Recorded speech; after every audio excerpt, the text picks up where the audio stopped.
rápido e devagar. O psicólogo e vencedor do Prêmio Nobel em Economia, Daniel Kahneman, explica o funcionamento da nossa mente e como os dois sistemas que dirigem nossos pensamentos funcionam. O sistema 1 é rápido, intuitivo e emocional. Já o sistema 2 é lento e mais lógico. Segundo a obra, entender como essas duas formas de pensar funcionam pode nos ajudar a tomar boas decisões pessoais e profissionais. O autor revela onde devemos ou não confiar em nossa intuição e como podemos nos beneficiar dos pensamentos lentos ou rápidos. Ele nos mostra como nossas escolhas são feitas e como podemos fazer as decisões serem mais conscientes. Os dois sistemas que controlam nossas atividades mentais. Nossas atividades mentais são controladas por dois sistemas diferentes, o intuitivo, sistema 1, e o racional, sistema 2. O sistema intuitivo é rápido e produz respostas quase instantâneas. Já o segundo sistema é programado para pensar, analisar, avaliar e então responder. É normal acreditar que nossas decisões são direcionadas pelo sistema racional, mas a verdade é que o sistema intuitivo, que é praticamente involuntário, é a base para a maioria das nossas decisões, mesmo aquelas que tomamos utilizando o sistema racional. O sistema 1 é o pensamento involuntário, que tira conclusões utilizando conhecimento relevante. Por exemplo, quando você vê a operação 3 vezes 3 em um quadro, automaticamente pensa na resposta correta. Você tem essas respostas involuntárias várias vezes ao dia, e na maioria das vezes nem está ciente de que são resultados do sistema 1 trabalhando em seus pensamentos. Por mais que você possa controlar se quiser, algumas atividades funcionam de maneira automática graças ao sistema 1, como piscar ou andar. O sistema 2 precisa de sua total atenção para realizar a tarefa. Normalmente, quando você faz algo que não é uma reação automática ou reflexiva, o sistema 2 age. Por exemplo, se você está procurando um amigo em uma multidão ou cantando uma música. Como ambos os sistemas afetam nossas decisões? Em diversas situações, os sistemas trabalham juntos. Quando você está prestando atenção extra enquanto dirige de noite, por exemplo, ou quando você se esforça para ser respeitoso mesmo estando nervoso. Você não está ciente, mas sua mente está trabalhando com os dois sistemas. E na realidade, quando você realiza qualquer atividade mental, é muito difícil descobrir se o sistema 1 ou o sistema 2 estão em operação. Lembre-se disso, o sistema 1 funciona em piloto automático o tempo todo, e o sistema 2 precisa ser chamado para agir. O sistema 1 te dá sinais, impressões, sentimentos, intuições, baseados nas ideias e crenças formuladas pelo sistema 2. Quando o sistema 1 não consegue resolver um problema, chama o sistema 2 para ajudar. Por que é importante saber a diferença entre os sistemas? O sistema 1 pode chegar a conclusões precipitadas, podendo cometer erros em muitas situações. Acalme seus pensamentos com o sistema 2, e você não só aumentará a probabilidade de pensar de maneira mais precisa e apropriada, como também pensará de maneira mais eficiente.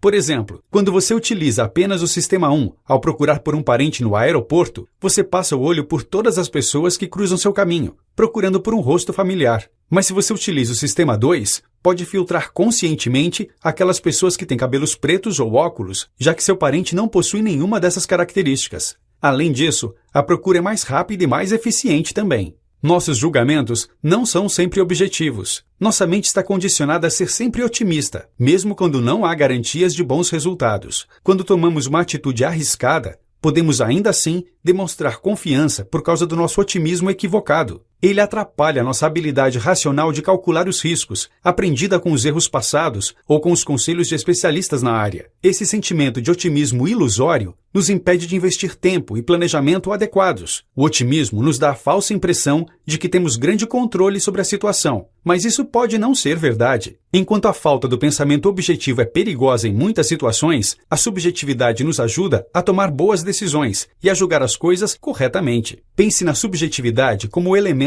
que mantém as coisas balanceadas e as coloca em perspectiva. Observe como olhar para essa situação de uma maneira puramente objetiva pode mudar nossa perspectiva. Imagine que uma pessoa que ganha R$100 por semana perde uma nota de R$50. Os R$50 representam uma perda significativa para ela. Se uma pessoa que ganha R$30 mil por semana perdesse os mesmos R$50, essa perda seria relativamente insignificante. É essencial olhar para essa situação de maneira subjetiva, já que os pontos de referências das pessoas são muito diferentes. O que você precisa aprender é que a lógica e os fatos puros nem sempre devem ser utilizados para chegar a conclusões ou julgamentos. As circunstâncias de uma pessoa, seu estado de espírito e outros fatores também devem ser considerados. As influências externas podem impactar nossas escolhas e julgamentos. Influências externas impactam de maneira significativa nossos julgamentos e escolhas, mesmo que não tenhamos consciência disso. Nossa mente responde a situações com base em nossas experiências anteriores. Por exemplo, você provavelmente pensa que fez um bom negócio comprando um produto que baixou de R$40 para R$35. No entanto, você não acharia que os R$35 eram um bom negócio se você visse o mesmo produto vendido a R$30.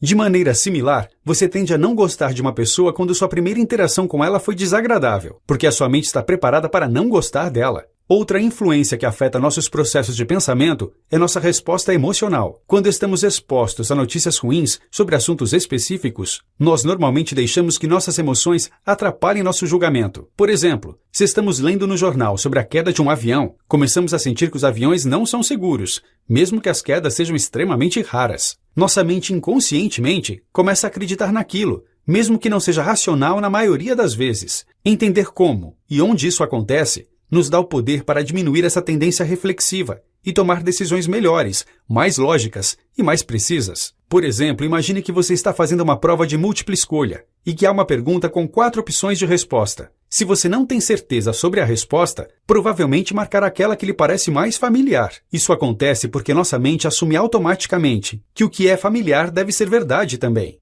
Se você utilizar seu sistema 2, terá muito mais chance de utilizar o raciocínio lógico e chegar a uma resposta utilizando um processo bem mais prático. Da mesma maneira, se você aplicar o pensamento racional para pensar na queda dos aviões, você vai perceber que as chances de acontecer com você são relativamente baixas.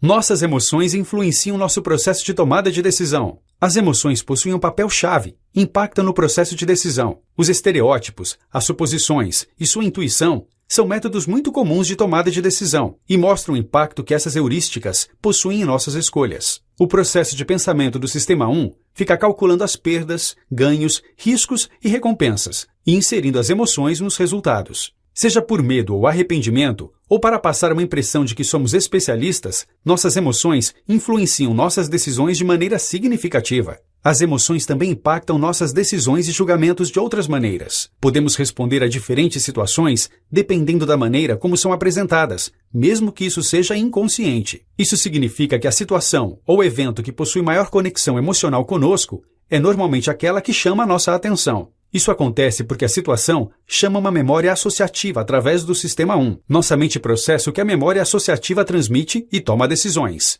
E com isso, nem todos os fatos importantes podem ter a importância que deveriam ter. Por exemplo, médicos podem ser mais propensos a optar por um procedimento se souberem que a taxa de sobrevivência é de 90%, do que se souberem que a taxa de mortalidade é de 10%. A associação feita nesse caso é a sobrevivência, que é um resultado positivo para o médico. Isso faz com que o Sistema 1 dê um peso maior às decisões positivas. Devemos forçar nosso Sistema 2 a trabalhar para analisar os fatos reais para nossa tomada de decisão, ao invés de deixar que nossas emoções tomem o controle. Só assim poderemos superar essa influência em nossas escolhas.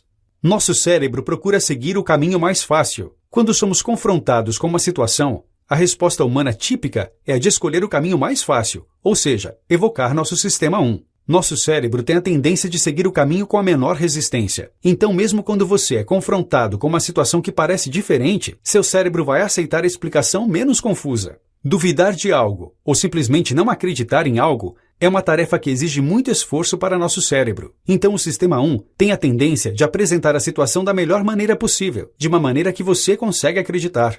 Em indivíduos ansiosos, o Sistema 2 é normalmente mais funcional. Essas pessoas podem pensar e analisar tudo em excesso e duvidar de cada decisão que tomam. Ainda assim, esses indivíduos também dependem do Sistema 1 em muitas situações, mesmo que não estejam cientes disso. Isso acontece quando escolhem o caminho mais fácil. Por exemplo, quando possuem 2 possibilidades diferentes de rotas para chegar a um hotel. Eles, instintivamente, escolhem a rota mais familiar. Esse impulso por escolher o caminho mais fácil pode significar que nosso primeiro instinto é ingênuo. O Sistema 2 só entra em ação quando você está em uma situação muito confusa ou quando você percebe que uma crença é falsa. Ele desacelera seu processo mental e gera o pensamento analítico e o raciocínio lógico. Precisamos encorajar nossas mentes a olhar além das influências e padrões, observando os fatos disponíveis, ignorando os sentimentos, impressões e palpites. Nossa intuição deve ter uma base sólida. Nem tudo o que acontece faz sentido. E nem sempre conseguimos fornecer uma explicação racional para tudo. Mas nossa mente tenta criar uma história para tornar cada situação mais plausível. O fato é que para que as coisas sejam mais fáceis de entender, nossa mente cria ilusões. Portanto, a informação na qual acreditamos pode ser, na verdade, uma ficção criada pela mente. Essa história inventada pode, então, se tornar aquilo que chamamos de intuição. Como resultado desse sentimento forte, você poderia acabar tomando uma postura em determinada situação, que é completamente contrária aos fatos reais do caso. E isso é claramente um problema. Porque se suas decisões ou julgamentos não são baseados em fatos reais, elas podem ser inapropriadas ou estarem erradas. Isso significa que o sentimento ou a intuição são apenas falácias?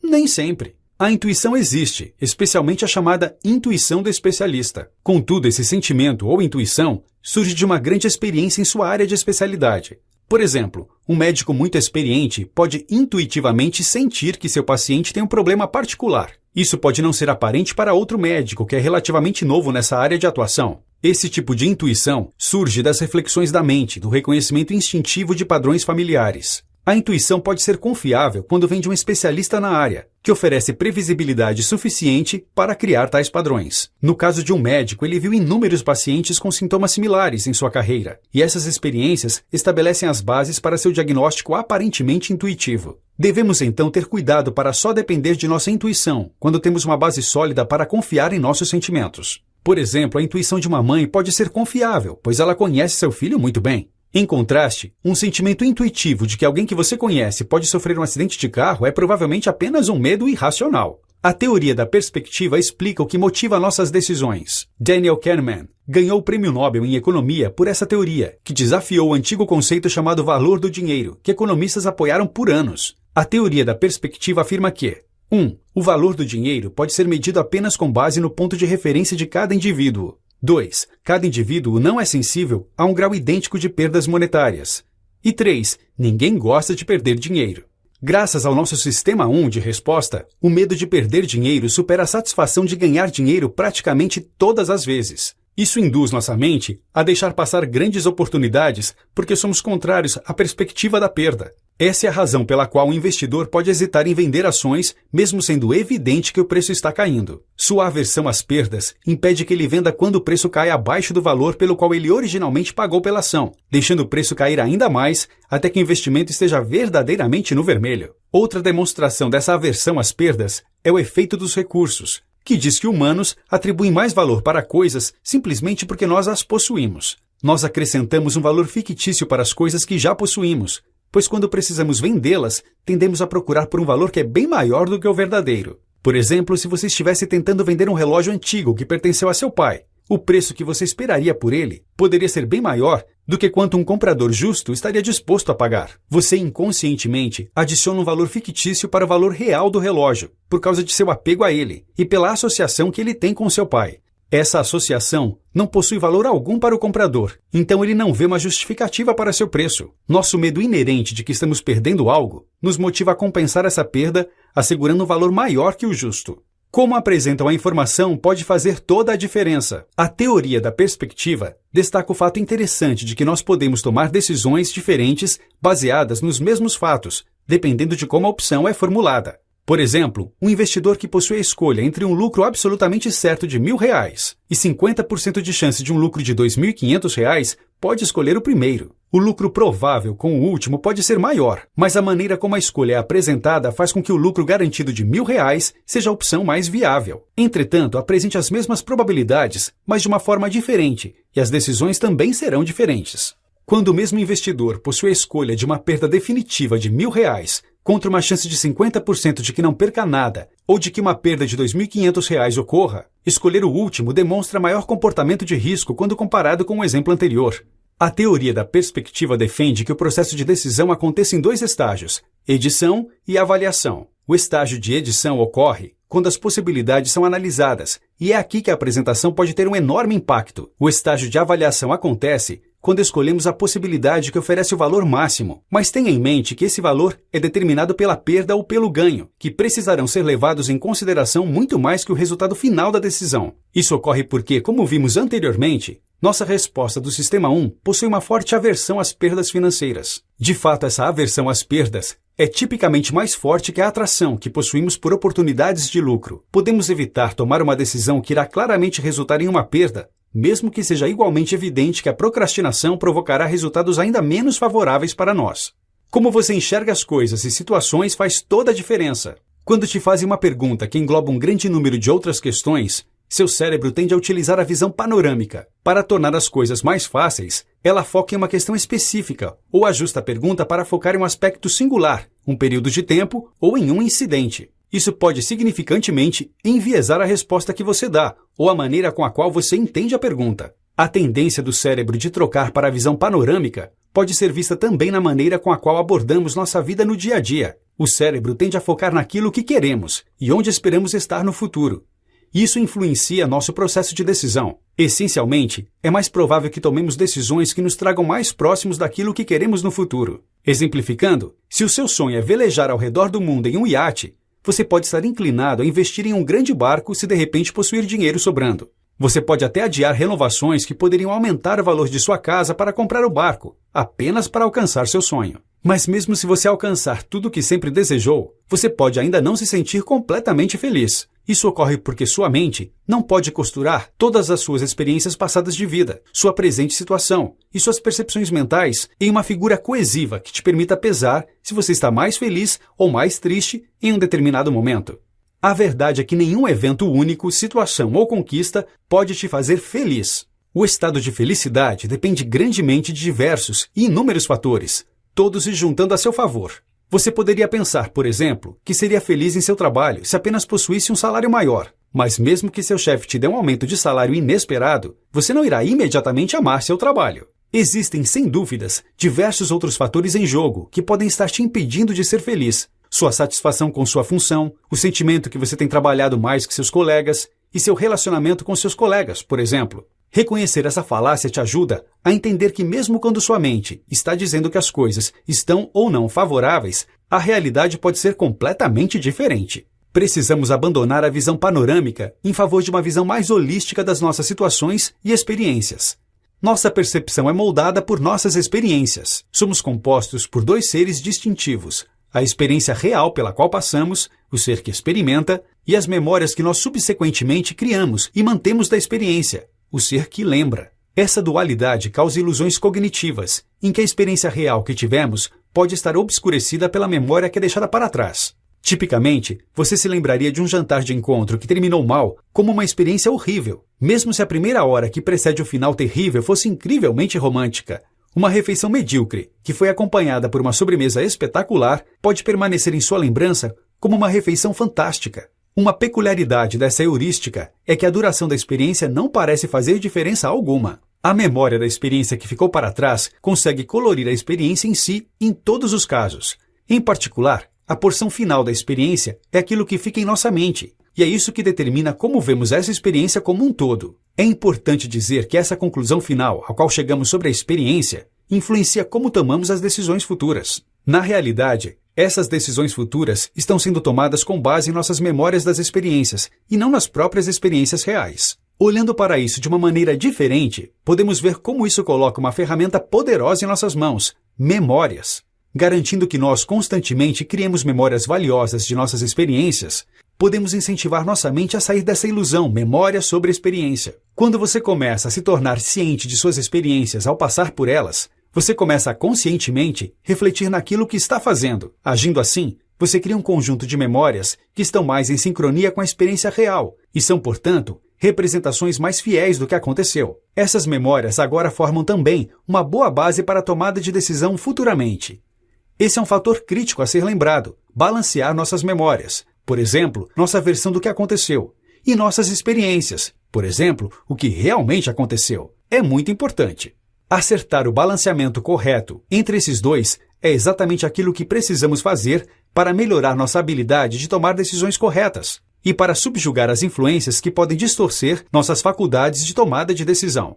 Notas finais. O sistema 2 é chamado para agir apenas quando estamos em uma situação ou evento que requer algum pensamento complexo ou alguma análise. Mesmo quando usamos constantemente o sistema 2, o sistema 1 ainda pode distorcer nossas decisões. O autor apresenta diversas heurísticas para mostrar como reagimos de maneira irracional em diversas situações. Isso acontece por sermos influenciados inconscientemente por uma variedade de fatores externos e experiências de vida. Quando entendemos mais sobre essa influência inconsciente, podemos entender como as decisões irracionais ocorrem e o que devemos fazer para evitá-las. Para tomar decisões racionais e sensatas, precisamos tomar cuidado com as influências que podem impactar nosso sistema 1 e precisamos também envolver nosso sistema 2 no processo. Devemos permanecer conscientes de nossas experiências para termos a certeza de que nossas lembranças estão de acordo com a realidade. Só assim basearemos nossos julgamentos e decisões em fatos e experiências verdadeiros.